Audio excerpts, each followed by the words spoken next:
for this opportunity. My name is Johanna van Holt, and I will give you just a very brief overview of what the network is about for those of you who are new to us. The network was created to give all interested and affected parties the opportunity to voice their opinion, give their input, and be part of a collaborative effort to find solutions to the problems of mine dust. We have some great ideas of what we want to do, mostly as a result of brainstorming members. 2020 has resulted in some delays in execution of some of our plans, but we invite you to become part of this collaborative effort as we take it further. We welcome Dr. Cledwin Mangunda to the Mine Dust team, and I hand over to Cledwin, who will be chairing this discussion on recent developments and future trends. Thank you. Cledwin. Thank you, Yuri.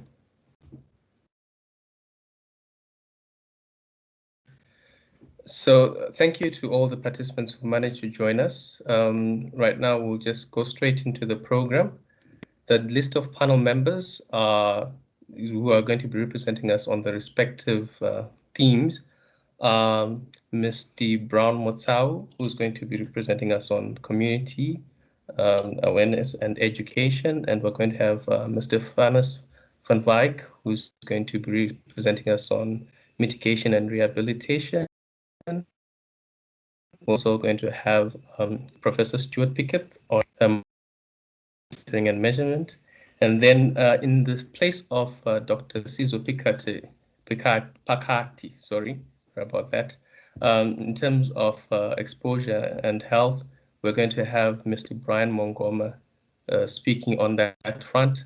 And the panelist who's going to help us on policy and law is Professor Tracy Linfield.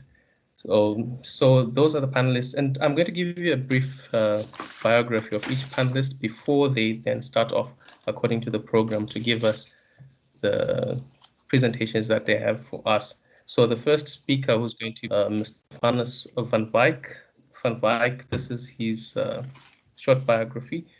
And please take note of the instructions that are coming through on the charts on how to then communicate some of the questions and sentiments that you have to share.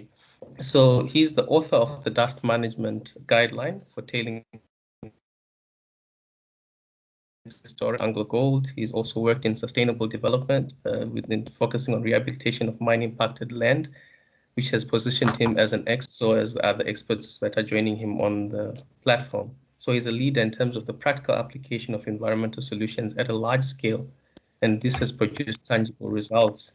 He's also the founder of an NPO, which is named the Land Rehabilitation Society of Southern Africa, and he has worked with them in the mine rehabilitation sector for over 20 years as a practitioner, a consultant, a strategic advisor, and he's also had an academic stint with Northwest University with the School of Geo and Spatial Science. In terms of academic accomplishments, he holds a degree in earth science and industrial ecology, a master's of science in environmental geology, or both from NWU, an MBA from UNISA, ELP from Stanford, and a PGD in bioentrepreneurship from Basel University in Switzerland. Currently managing director of our Green Co, a mining rehabilitation and dust control service key in terms of enabling and seeing change in this exciting awareness. He wants to inspire the cohort of young professionals and be part of a contribution to the coming of a new order in terms of business thinking and society at large. We welcome you, Mr. Vanus van Wyk. The next speaker, Mr. Brown Motsau, who will be speaking on community awareness and education. He holds a diploma in computer and business administration with Stanford Business School. He's also got a certificate in journalism, another in industrial mission, and then another one in sustainable development. Then other qualifications from Cleveland, Ohio University, the Graduate School of Public Development and Management, Energy, as well as a certificate in project management from the Stellenbosch University. His experience covers a lot of areas in terms of community engagement and awareness, where he's been lobbying and advocating in terms of building local and regional networks, community environmental monitoring structures. He's sat on a number of steering committees. Some of them include the South African Water Caucus, driving green and blue drop water campaign, and also serves on a number of groups, including the amalgamation of civil society platforms, just to mention but a few. Our third speaker, who will be speaking to us on the theme of policy and law, is Dr. Tracy Linfield, who is a professor at the University of Witwatersrand and the current chair of the board for the Center of Environmental Rights, is in national and global mining policy, law and governance frameworks, which span more than. In 2019, she published State Governance of Mining Development and Sustainability, a global comparative study of how states balance mining promotion and the imperatives of development. Quite a dicey act that states need to do. She's passionate about securing climate justice and climate resilient development for men and women of Africa, not just in Africa, but men and women of Africa as well. Thank you, Professor Lynn Tracy Field, for joining us. And the fourth panelist will be Professor Stuart Pickett, who will be speaking to monitoring and measurement. He obtained his PhD in Geography and Environmental Studies from the University of Witwatersrand in 2000. He was appointed a full professor at NWU in 2012, and is as co-chair of the ESCOM Power Plant Institute in the School of Geo and Spatial Science, and as then director of that school in 2015. He's currently an NRFB-rated researcher, and that's a very high rating, and a member of the Academy of Science of South Africa. And then over the past decade, he has also led research in the space of atmospheric science, focusing on the understanding of air pollution, monitoring stations, aircraft, etc., etc. Then, in terms of his other academic accomplishments, he has seen over 40 postgraduate students from successfully starting their studies and completing them. And these students have gone on to hold quite some prominent positions in government and in the private. He is also president of NACA, the parent company that is hosting this conference, in which we are also taking part in this technical session, over and above the other qualifications that he has and positions that he occupies. That's just a brief summary. The last is Mr. Brian Mongoma, who's standing in for Dr. Sizwe Pakat. Sorry? Sorry about that. Just a gentle reminder to all our participants to remember to switch off.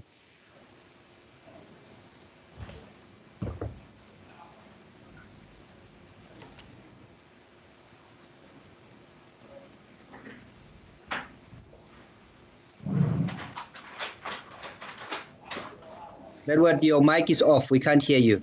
Your mic is off. You need to turn on your mic. Sorry.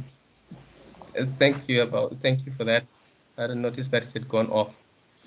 Our other speaker, final speaker, is Brian Mongoma. Thank you.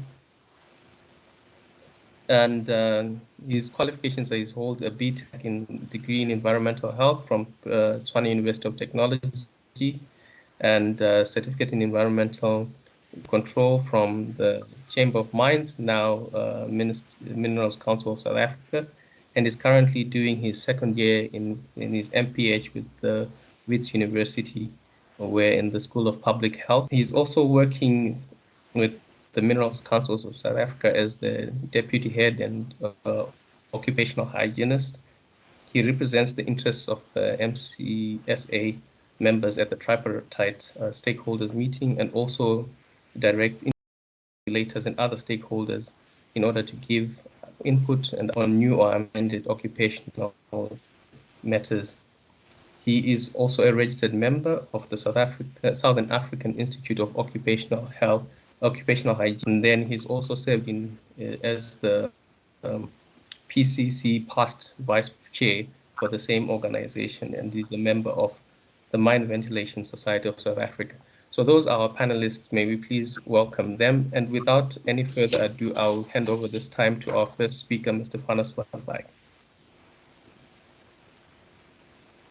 Vanus, it's your time.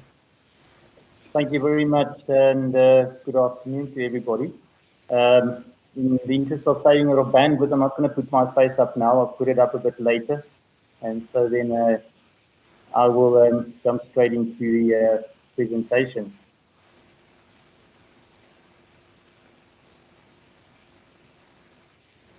So yeah, thank you for inviting me to share my experience, and I'm looking forward to everybody's input as well, because more questions than answers here. But I'm going to briefly try and share with you what I've experienced with regards to the recent developments and future trends with regards to mine dust, the mitigation and rehabilitation part. So I spend most of my time physically on site and trying to see, how to solve dust problems for mines on a landscape scale. I think the biggest change that I've seen over the past couple of years is that environmental performance has now become a strategic pillar for many of the mining companies. And it's really important, because if the value is driving from the head down, then obviously mines need to deliver on that. And although far from perfect yet, even this document that I've shared with you come through 2 days ago from a very big mining company, that shows that their pillars of value revolve around safety, health, environment, socio-political, and people. And obviously, dust sits right, in the midst of those value drivers. So I think we also need to acknowledge that dust control is a legacy issue for many mining companies that's operated for more than 100 years. And we're sitting with 400 square kilometers of mine-impacted land, mine-affected land. And, how do we eat that elephant? Obviously, we need to sort that out as soon as possible. We've got communities right on the doorsteps of biggest of the largest mines, and to make a contribution to their quality of life, solving dust problems, really of great importance for us. Mom has chicken's box. I just want to make sure, is everybody hearing me well? Yeah, we're hearing you well. Yes, we are. Yes, thank you. The biggest issues in my world obviously are tailings dust, haul road dust, stockpile dust, and open pit coal dust. And the solutions to solve these are there. We know what works. It's simply the scale that's a challenge, and also to work within the operational ambit of the scale. So, in the end, we can manage what we can measure. And I think that would be my message today is the biggest change has come in how we measure and how we try and make sense of the data, and how we try and make sense of the trends, and then try and intervene. And I would really welcome input as to how we can improve on measurements, trends, and then to see what the telling effects are on what we're doing. So the mitigation options I've mentioned, we have instant wetting, we can spray large areas. The surfactants that we apply on this on mine wastes are pretty abundant, and we know what works. With the revegetation and sorting out the chemistry of the materials that we've done for the last couple of years, putting wind shear barriers on and suppressing dust on large scale, that we can do. And even, just encapsulating the sources, it's something that we can do.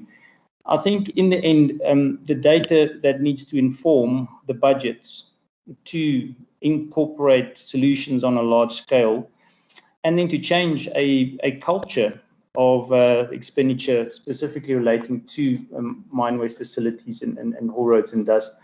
I think those budgets still need to start to flow through. So, how does mitigation really translate in practice? Is a function which I call the four C's, and it's really simply about compliance. Compliance drives current dust control and rehabilitation behavior. The second step is complaints. Sadly, complaints are driving a lot of the action taken. Thirdly, it's complexity. So the decision support that we supply as an industry to decision makers, and that obviously drives action. And you know, to bridge the complexity and translate the narrative to decision makers, I think that is still quite a challenge. And then obviously cost. The cost bases are really fixed on mines, and therefore it's really challenging to draw more cost, more expenditure, unless we can demonstrate through data that it would justify expenditure, you know, on air quality. From an operational perspective, I think we need to take note of the fact that the mines are extremely risk averse. Where water is available, where water is on site, it's a risk. So mine dumps will go higher, they will go drier, they will go steeper, and you know, that's going to emanate, a lot of dust will emanate from these sites. There's also a big push on, yeah? You need to be winding up. Sure. Obviously reduced water, we don't have as much water on site available any longer, so how can we suppress dust without water? And obviously with reduced budgets, we have a challenge. There are a lot of guidelines, more guidelines are coming, but very few of the guidelines really tell us how to suppress dust on mines. So that, I think that is definitely a trend that we need to influence. Most mines are going to focus on surface assets, so more dust is going to come our way, and we see with climate change, obviously, more dust from agricultural townships and obviously from mines. So trends, obviously, we're moving into the risk-based approach. Real-time monitoring also becoming a huge trend in informing what we do. Dust is not really informing part of the climate change discussion yet, but it should, in my view. And then what we also see is a lot of community-based projects are attached to dust control. So, yeah, something that we can perhaps discuss. So, wrapping up, dust fallout information is paramount in how dust is going to be mitigated in future on mines. I believe mines can be designed and operated for reduced dust fallout. And I believe that the cost of dust control should be internalized, the externality should be capitalized, and it should form a new cost base for us to really see difference in action here. So that is my short and sweet. Thank you. Thank you very much, Fanis. We'll come back to the Q&A on that one. Mr. Motsao is up next. Thank you for kicking us off, Fanis. Sure. You can be posting your questions already on the sidelines. I think it can be monitored, and then we can start attending to them once other speakers are off. Mr. Motsao, it's your time now. Thank you, Chair. Let me try and share my slides quickly. Just give me half a second. Try to figure out technology. Okay, where are you? Hope it's this one. Are you able to see something on your screen? Hello? Hello, Yes. Brian. Yes, thank you. Oh, okay, great. Okay. Just put it in slideshow mode. Slide. Yes. I'm trying Okay, to do thanks, that. Brian. Great. Yes. Is it up now? Yes. Is it big? Yes, go ahead. Oh, thank you very much. Good afternoon, everyone, and thank you for inviting me. I am going to just make a short presentation, and I am at the service of the Benchmarks Foundation. And just a quick one on the topic. Okay, now move. Okay, there. Did the Black South Africans, in particular, willy-nilly went and settled between the mine-tailing dams? Townships such as Riverlea in Johannesburg, where colored people were moved out of the white areas. You know, between 1955 and 1965, it was not by choice. The same thing can be said about Deep Kloof, Meadowlands, as a result of forced relocation. Also, that happened in Soweto, out of the white areas. And in areas like Tulani Snake Park, you can easily see, and I will show some of the photos of the dust settlement that people have to live with. And all these areas are parts that were created, they were created by history of, sorry, I need to switch off my phone. They were created by part of South African history of forced relocations and so on. And these are just the 3 areas that I'm mentioning, but the list is endless. You can talk of Welkom in Free State, you can talk of Kwaguka in Mpumalanga, you can talk of Port Said in in Rustenburg, but equally so, you can talk of areas such as the Lokong and Atok in Limpopo. The same reality do exist. Okay, and this is a typical example that you would find in the near mine community, where you find the rock crush, because an assumption it is always made that only where the mining is operating or where it's on, there is dusting. But I have evidence of photos, I think thousands of them, where we could indicate clearly in areas such as Rivali and so on, where you would find old tailings that were dumped near where the communities are. And we still experience high level of dust in those areas. And an example is that in one of the areas, in particular in Rivali, there's a doctor, when we did the Policy Gap 12 research that we did about 2 years ago, who told us that there are all sorts of cancers that you can find in Rivali. And currently we are undertaking a research in Welkom as we speak, and it is yet we are doing it on behalf of another institution. Equally so, we are discovering that cancer is very common amongst the Black community that resides next to the tailing dams.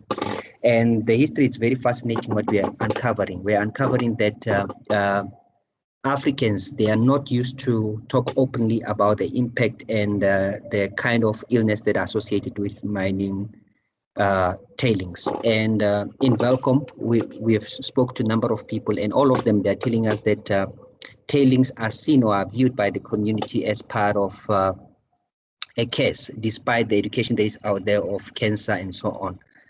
People, they don't want to talk about it. They hide it. People, when they are ill, they could really relate it to another type of illnesses. They will say this person have cancer. Sorry, this person have tuberculosis. They can mention all sorts of illnesses, but cancer is treated with the same stigma as any other stigma that you can think of, such as HIV and so on. So we are discovering that is happening now in 2020. We've just returned from Welkom, and the same story we are hearing from a number of people that we spoke with, and some of them, they are already infected with HIV/AIDS. Here's a typical example of a photo that you could see in Deep Kloof. I'm trying to rush. Of a typical photo that you can see in Deep Kloof in Soweto. This was taken end of 2019. We took this end of 2019. And inhalation of the fine particles from the tailing dams or congestion of it, it does create all sorts of illnesses. And we are also finding the same pattern, you know, in Welkom, in Soweto, in Rustenburg, and so on. And the illnesses may not be the same. For example, in the gold areas, you would find a lot of people complain of, amongst others, silicosis and cancer. But in areas like Mpumalanga, Kwaguka, and so on, we find a lot of cases of people who are complaining with black lung illnesses.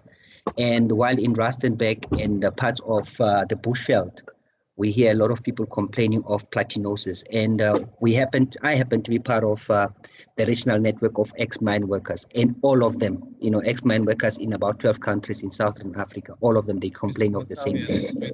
1 minute. 1 minute, you? Okay, sure. Here's a typical example of what I'm talking about. The minerals that you could find here, they're just mixed with water here, but you find all sorts of heavy metals, starting with arsenic, you know, barium, calcium, chromic, copper, mercury, magnesium. All of these minerals, they actually end up in people's bodies. And I'll give you an example of a, okay, I don't think I've inserted a photo of a child. There's a child whom we got a permission from his parents about who you can clearly see the impacts, and maybe I can share it during the time of Q&A. So I was trying to rush time. This was really a short time that I was given. Thanks, Mr. Chair. Thank you very much, Mr. Matsao. And my apologies for the time. We'll move on straight to Professor Tracy Linfield on policy and law. Thank you, Cledwin. I am going to assist the webinar organizers by being fairly brief in my contribution, and just a request that I do not use my video, as my bandwidth here is quite low and I don't want it to lag. So I think the pictures from the previous speaker are reflective of what the legislative framework prioritized over many years, which was to treat mine dust as an occupational work issue. And even with the 1996 Mine Health and Safety Act that was enacted after the 1995 Leon Commission, which was really trying to strengthen and consolidate those provisions that try to regulate the health of the mine worker, not necessarily looking at how working conditions could change to prevent that harm occurring in the first place, but nevertheless trying to strengthen those positions. Still, it did not really address mine dust as an environmental or public health issue.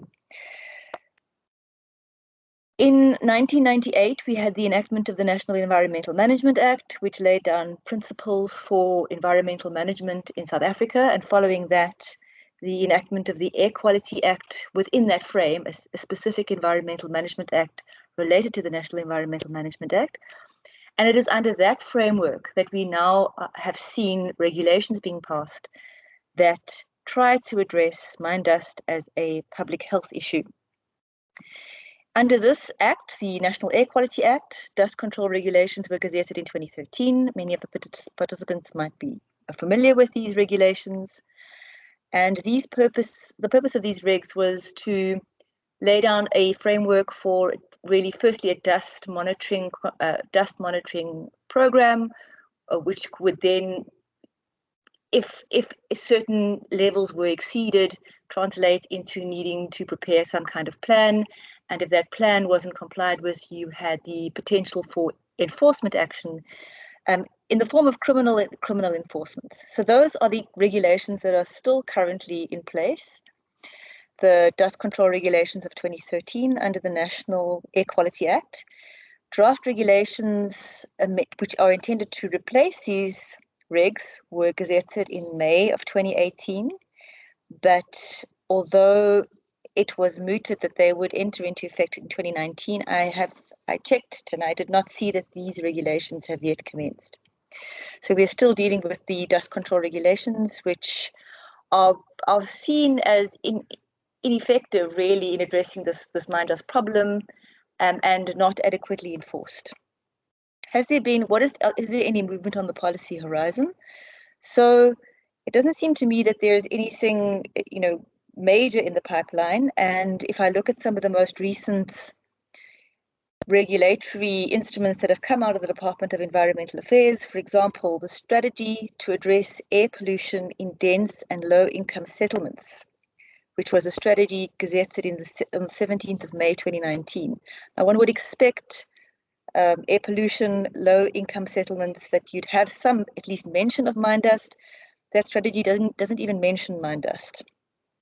But what might be of interest in the near term is the deadly air case, which is a piece of litigation that was launched in June 2019 by Groundwork and the Vukani Environmental Movement. And the nub of this case is that what they are contending is that poor ambient air quality in the high felt priority area constitutes a violation of Section 24 of the Constitution, which is the right of everyone to an environment not harmful to health or well-being. And the remedy that the applicants are asking for is to order the government to promulgate regulations to give effect to the high felt air quality management plan. And that plan does flag dust emissions from open cast coal mining. So this case is going to be heard next year in May 2021. And what it's of interest to follow for a mine dust as public health issue, because we would hope to get some. Yes? Yeah, let's under a minute. Okay, no problem. We would hope to get some kind of pronouncement from the courts on the relationship between air pollution and the right to environment, and related to that, the obligations that rest on the state to deal with air pollution, which dust is inclusive. So that's the contribution from policy and law, and I've given you an extra minute, Cledwin. Thank you, Tracy. We'll move on to Stuart on monitoring and measurement. Well, good afternoon, everybody, and thanks for the opportunity to speak on this. I mean, we know from our own measurements all around the country and all around the Highveld in the last 5 to 8 years, doing source apportionment studies, that dust is a significant fraction of the total particulate matter, ambient particulate matter suspended, and so it continues to be an important issue that we need to address. However, when we're monitoring and measuring dust, we really need to distinguish between dust, as you can really think about dust as being not one singular pollutant, but effectively being a series of different pollutants. In the first place, you've got to think about the total suspended particulate matter, which is really the very large fraction of the dust. And then you have the PM10 fraction of the dust, which has both slightly less health implications, but is important for wet deposition and dry deposition. And then, of course, the fraction of the dust in the PM2.5 or PM1 fraction, where we really start to see the health impacts of the dust and the impacts, for example, on visibility. So when we're setting up to measure and monitor dust, one really needs to decide which of the pollutants you're most interested in. And currently, when we talk about dust, and specifically dust associated with mine tailings, I mean, the standard practice is to measure that with the dust bucket. And of course, what the dust bucket measures is, at best, it measures the total suspended particulate, which is settled out, and it may measure some fraction of the PM10. But when you're talking about whether it's measuring the dust that is the most significant health implications, of course, that's not measured by, or not, there probably is no relationship between the dust buckets and the PM2.5 and definitely the PM1 fraction. So monitoring needs to set very specific objectives. So the advantage that we have currently with the dust bucket system, I'm going to switch my video off because it doesn't seem to be streaming very well, is that we have a very long data series. And that data series, as we saw in talks at NACA's session this morning, have very valuable information in it. And so that one wouldn't want to just continue that immediately. Real-time monitors, on the other hand, of course, can give us very high resolution temporal data, but they're extremely expensive. So where the dust buckets can be deployed over at many sites simultaneously, real-time monitors cannot. So for example, the cheapest real-time monitor that we currently can purchase and have recently done for a study for the University of Venda, it kind of amounts to probably around 10,000 Rand per instrument if we want to get some sensible number. And so to have a very big network of those instruments is expensive. I mean, if you go to an instrument that is dedicated for measurement outside, I mean, those numbers grow massively. Of course, if we're wanting to look at the impacts that dust has on the ambient air pollution and link dust issues to ambient air quality standard issues, we do need to move towards real-time monitoring. But we need to weigh up the benefits of what we get out of it. And so I think that there needs to be some synergy of thinking around how we monitor dust in the future. Of course, one positive aspect is that we have the development over recent times of low-cost sensors, as I've just pointed out, and those costs are coming down significantly. So I foresee that in the fairly near future, we would be able to deploy very high densities of low-cost sensors. And then, of course, the issue becomes the density of resolving the technology of retrieving all that data, and then, of course, making sense of all that data. So anyway, I think the key for dust monitoring remains that we need to specifically identify what our objectives are, and then apply the appropriate technology. And of course, the other thing that I also think that's useful to do as an exercise is try to link very carefully what the relationship is in the future between dust bucket measurements that have been done for many decades and real-time monitors. Of course, when you're thinking about dust, it's only not ambient suspended dust that is important. We also need to start thinking about other measurements associated with dust, like the emissions themselves, the deposition of the dust, both in the wet and the dry component. Okay, thank you. And the creation of profiles which we can use in chemical analysis of dust for source apportionment, for example. And those things also need to be accounted for. And we've made significant progress over the last 2 years in doing chemical profiling of dust, not only from mine activities, but also other dust exposed areas in the country and in Highveld. Thanks very much. Thank you very much, Stuart. We'll move on to Brian, who's standing in for Dr. Sizwe Pagat. Thank you, Program Director, and good afternoon, colleagues. Now, from my side, I'll be looking at the exposures and health. Now, I just have a brief presentation. I'm not so sure if it's projecting on that other side. Can you see it? Not yet, Brian. The screen, not yet. Yeah, not yet. No, it's fine. It looks like I'm struggling with the presentation anyway. Now, as all of you know, that within the mining industry itself, we've got a variety of airborne pollutants, which inclusive of dust, fumes, dust, and all that. So, which are governed by, regulated by the Mine Health and Safety Act, as well as the recent airborne pollutant guideline that was issued by the chief, which was reviewed and issued in 2018. Now that has amended a few aspects in it because of we've seen there are certain critical issues that are impacting on the employees' exposure. Now, out of that airborne pollutants, then the mining industry, as a result of the occupational diseases that were not decreasing, the mining industry then came up with the milestones which were previously related to only respirable crystalline silica, which were came up in 2003 and reviewed in 2014. In 2014, we then introduced the respirable coal dust as well as respirable platinum mine dust. Now, with the view that everybody will be participating. Now, if you look at the stats from the DMRE as published in 2018, as most of know that we are lagging behind, a year behind with the statistics.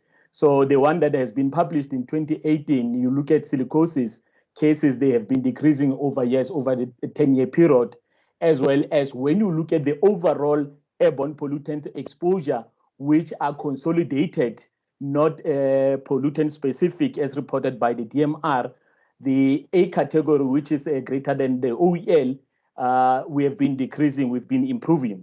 But that also putting in the back of your mind that that has been consolidated. It's all the airborne pollutants put together. That's what the DMR is reporting on. Now, as a result, within the Minerals Council as well, what we did, we then looked at the exposure in terms of the individual pollutants that are impacting on the employees. And we then wanted to prioritize the ones that we need to deal with on an industry level, company or commodity level, which were then presented. We've got a forum within the Minerals Council, which look at the zero harm. It's a number of CEOs sitting at a forum looking at how can we improve the industry.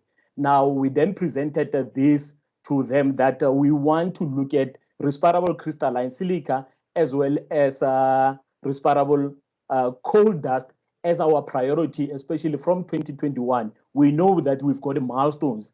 And as we're sitting here, we're not achieving the respirable crystalline silica as well as our aspirational targets, because what we did is that before 2024, we need to design our internal targets, which on a year to year, We are monitoring that, as well as reporting to the CEO Zero Harm Forum on a quarterly basis in terms of our performance.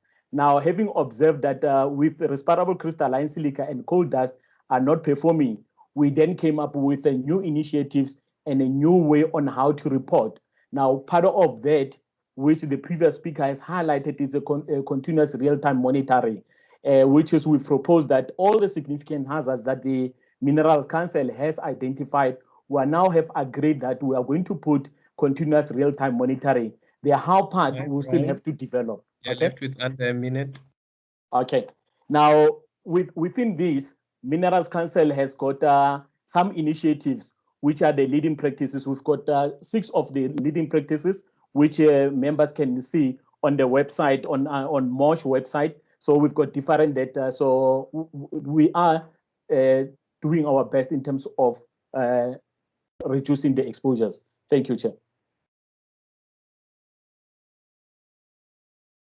Thank you. Thank you, Brian, for that presentation. Missed part of it at the end due to sound. Maybe let's go into the Q&A and looking at all the questions and some of the discussions that have already started on the questions. It's quite interesting. Yuri, do you have a question? I can start at the beginning if you want. Shahida Adams, which is also she's Associate Professor Shahida Adams, is part of our network. She asks, I think it's directed at Farnes. We'd like to know how compliant South African mining operations are with dust remediation and control measures, and any examples of best practice that you could point out.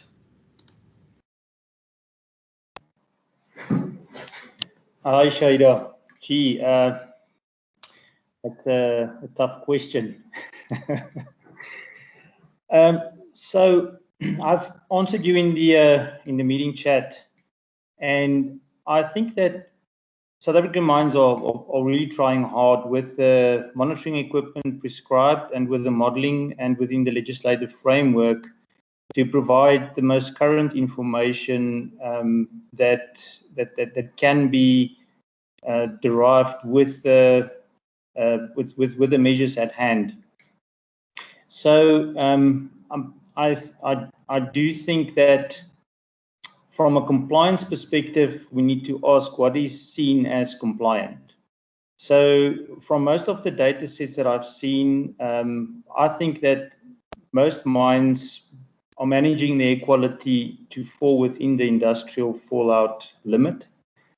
But I've put it in my chat that a dust bucket is a risk indicator, and that's always how I will view a dust bucket. So when there is risk and 2 consecutive months in a dust bucket, then obviously more detailed studies are required and more intervention, in-depth intervention. So we need to define compliance.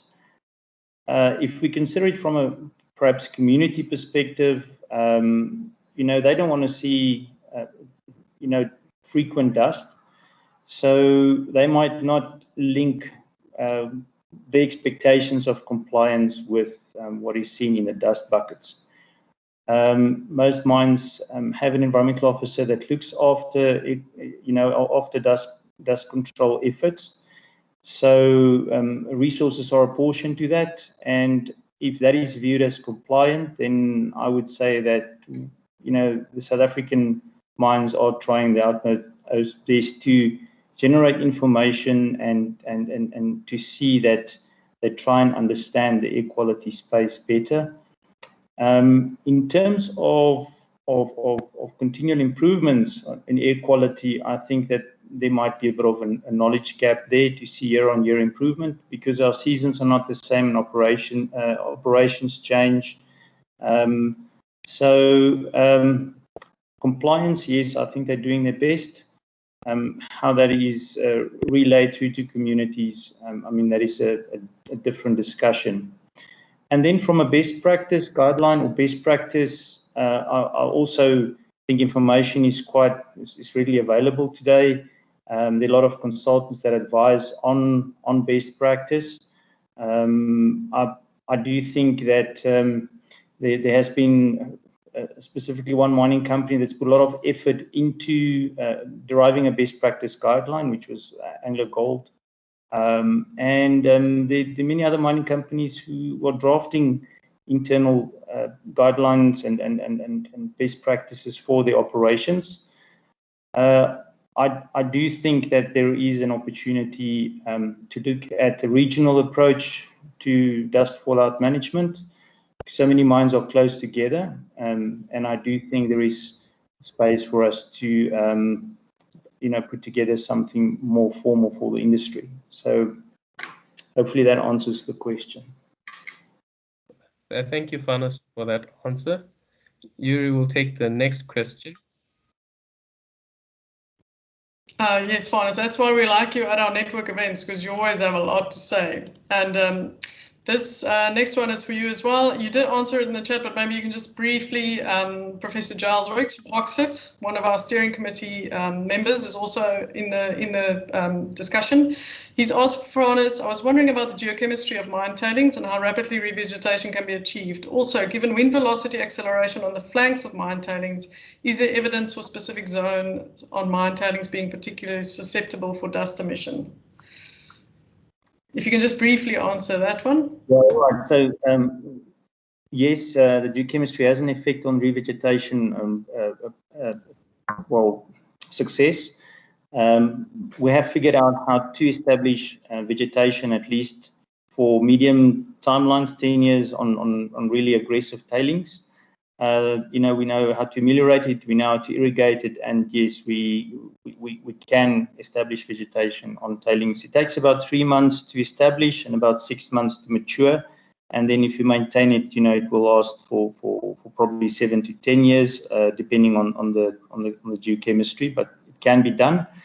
On the specific high risk areas, we have started to generate data on it, and you're absolutely right. There are certain areas more prone to be eroded, and we're starting to understand the landscape dynamics, which areas are more prone, and then we can address those areas as high risk areas and then rapidly decrease dust fallout on a risk-based approach. And there's some data on implementing of that approach. So yes and yes. Okay, great. Okay, sorry, I'm going to cut you here. Sorry, Cledwin. I'll just move on quickly because. So we also have a comment from John Selby, who's known from Saldanha Bay, quite a contentious area in the Western Cape. The issue of mine dust is not restricted to mine site or environs. It is also a problem for the whole transport chain from mine to export ports or domestic processors. And then there's a question on, is it possible to utilize tailings to produce construction material from Chiamo? Jenny, you want to quickly, I know you're an expert, you want to quickly handle this one?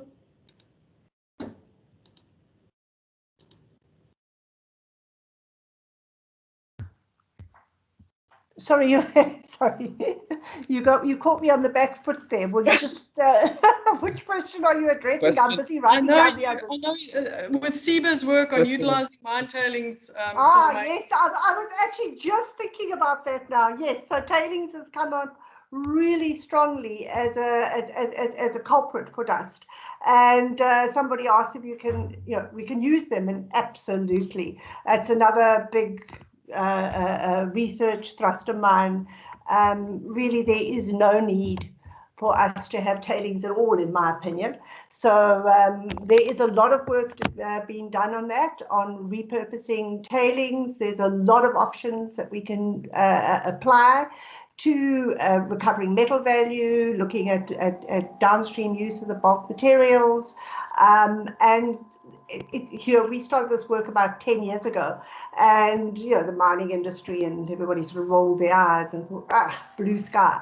But what we're finding now is that ever since the big tailings disaster in Brazil, that this is starting to gain traction. And so I have a whole group on LinkedIn that is really now actively explore all over the world, exploring how we can work together to actually remove tailings and thereby remove these long-term risks associated with tailings, and that's the big problem. You know, they dry up, they're left there forever, and they do pose a dust risk.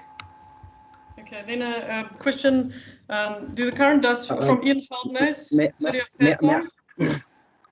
Jonan, may I attempt that one as well? Yes, go for it, go for it. Because the truth of the matter is the gold tailings in particular, you know, they have uranium and they have cadmium, and therefore they fall under National Nuclear Regulator. And if, for example, we see what is happening in Snake Park and people are starting to use that for construction, the likelihood is if it has not been declared fit to be used by nuclear regulator, cannot be used for housing. And the number of houses that we've discovered that through the research that we are doing, that people are residing in houses that actually in the time of apartheid, some of the houses were built using tailings and they have asbestos roof on top of them. And a lot of people are getting ill as a result of that. And I don't know if it is healthy at all. That's just my take, to use the tailings in the current state that they are.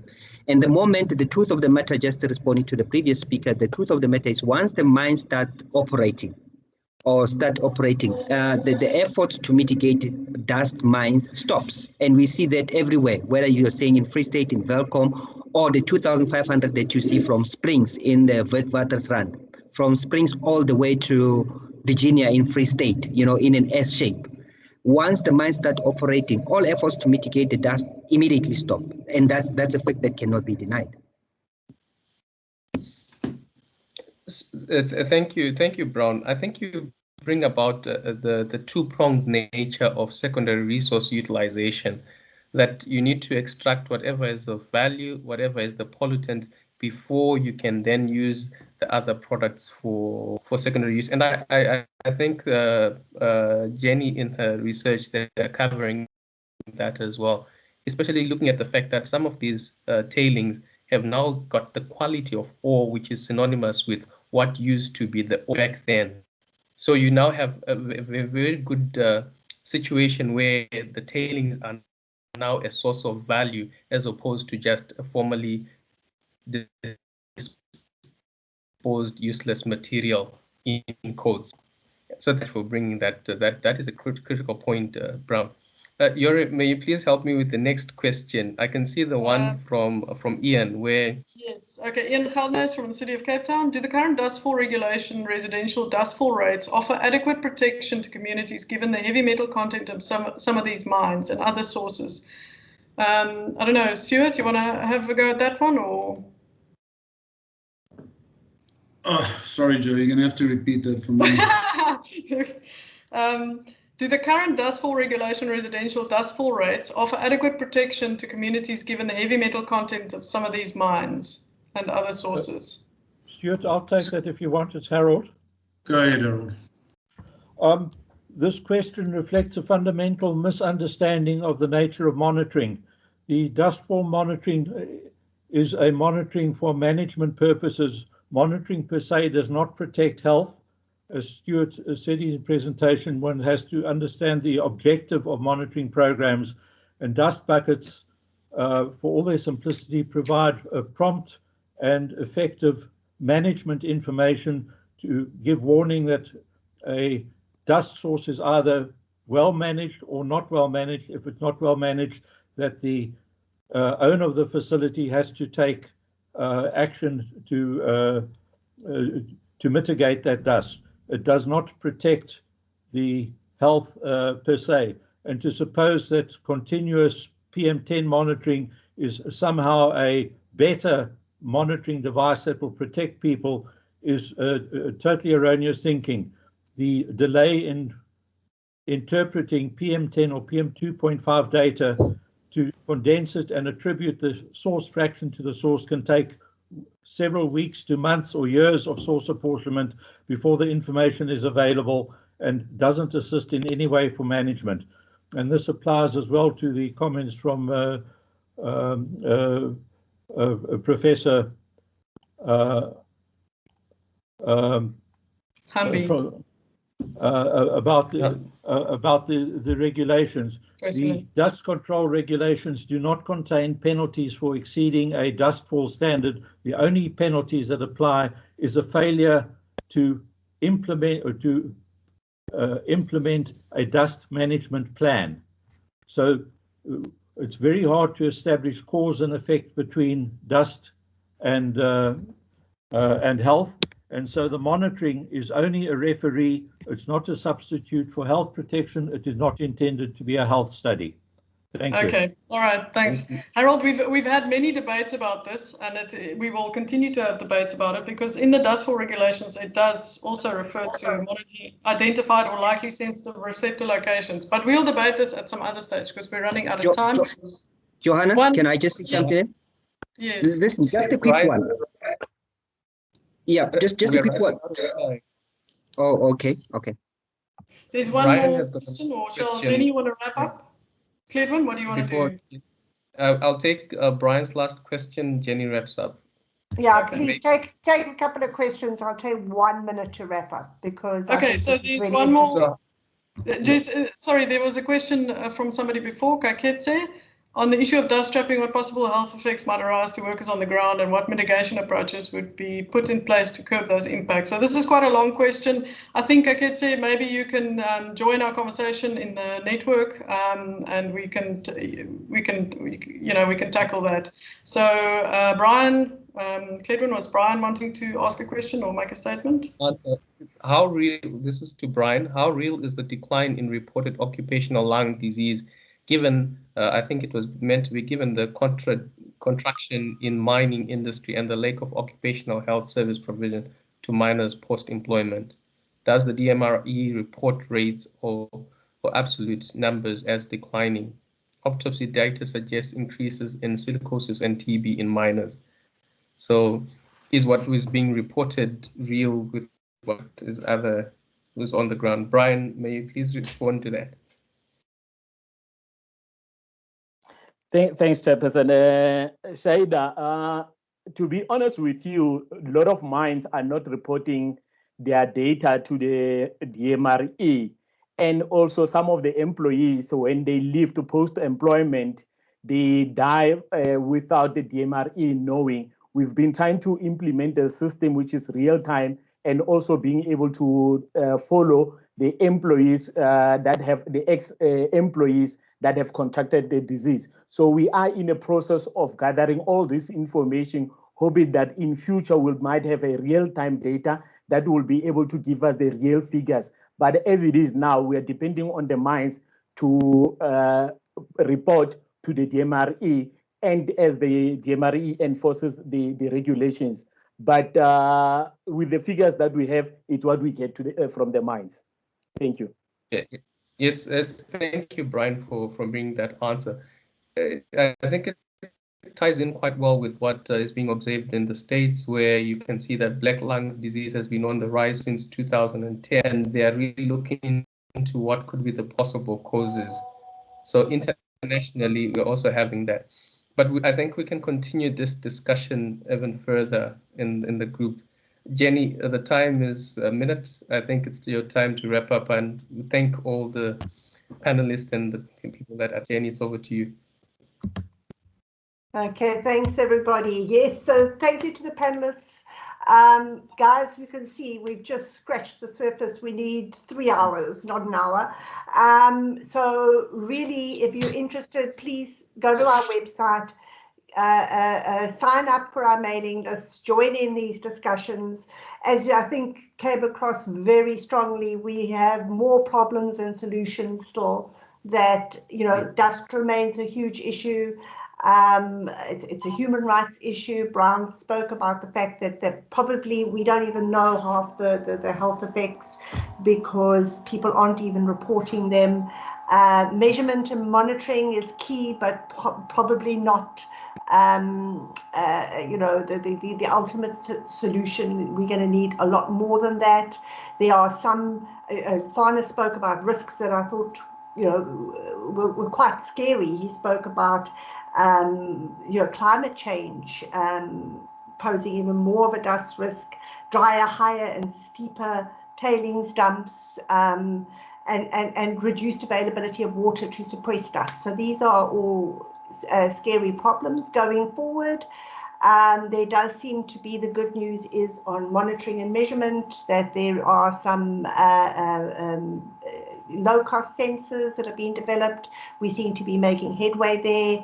The Minerals Council spoke about how they're starting to recognize the importance of actually identifying key pollutants and not just treating dust as a homogeneous substance, and that they're doing more measurements there, also real-time measurements. So I think we're starting to see some breakthroughs in the measurement, and as Swanis mentioned, we cannot manage what we do not measure and monitor, but we've still got quite a long way to find these solutions, and we're just scratching the tip of the iceberg, and this is why these conversations are so important. Thank you. Okay, all right, so the next session, if I can just let everyone know, the emissions offsets in South Africa, if you want to move to that. Thank you very much to our panelists. Sorry, Tevin, do you want to say anything?